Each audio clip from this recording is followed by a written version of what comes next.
ये रिश्ता क्या कहलाता है? भले ही सीरियल में अरमान और अबीरा जुदा जुदा हो, लेकिन वैलेंटाइंस के लिए हम इन दोनों को एक साथ ले आए हैं, क्योंकि हम जानते हैं कि भैया अगर देखने वाले अपने पसंदीदा पेयर को साथ में ना देखे, वो भी वैलेंटाइंस पर, तो फिर क्या फायदा।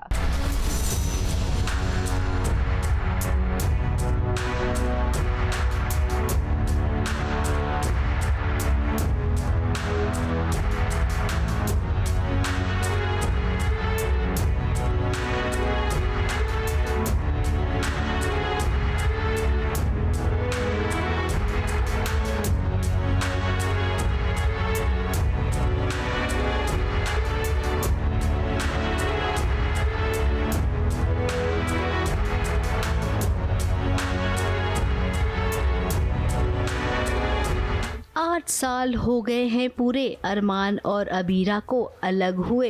हिमायरा अरमान के साथ धीरे धीरे बड़ी हुई, तो वहीं हिवानी बड़ी हुई अबीरा के साथ। दोनों ने ही अपनी परवरिश में कोई कमी नहीं छोड़ी, लेकिन यहाँ पर हम बात करेंगे तो अरमान पीछे रह गया अबीरा के मुकाबले में।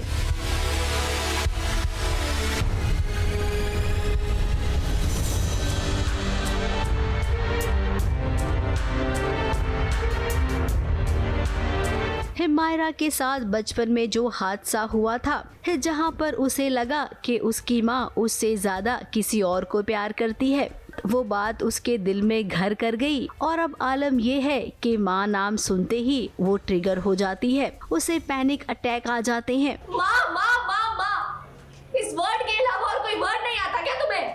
माँ ये सब कुछ नहीं होती, उनके अलावा भी दुनिया में बहुत।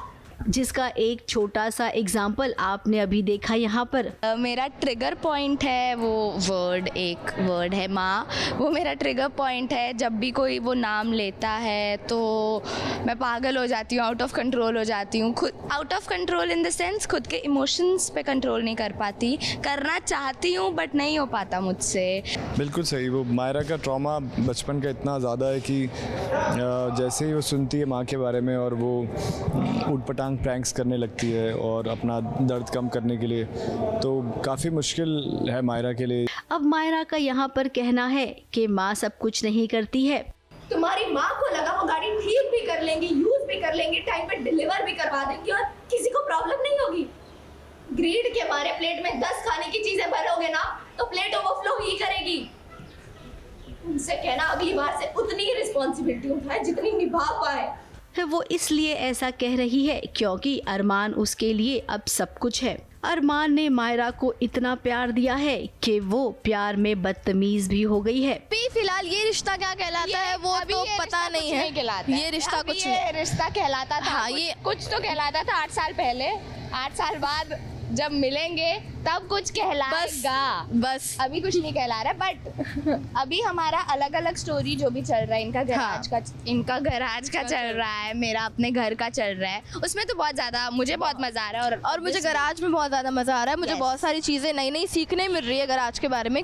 वही दूसरी ओर वानी की बात करें तो वानी उतनी ही सुलझी हुई है जैसे कि अबीरा है। अबीरा ने उसे माँ और पिता दोनों का प्यार दिया है, जबकि उसका वानी के साथ खून का रिश्ता नहीं है।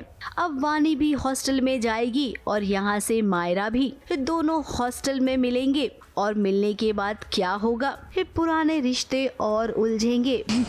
हॉस्टल में तो बहुत नए लोग मिलेंगे। बहुत पुरानों का पता नहीं, बट नए तो काफ़ी लोग मिलेंगे।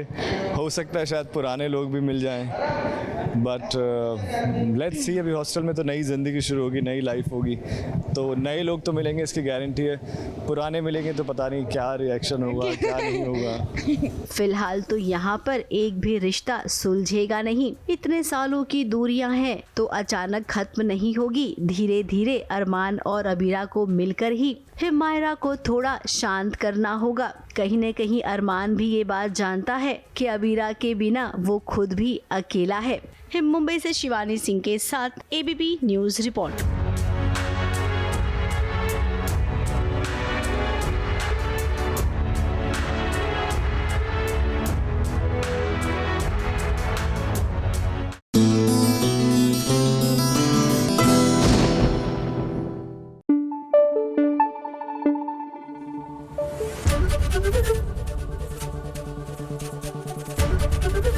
एबीपी न्यूज आपको रखे आगे।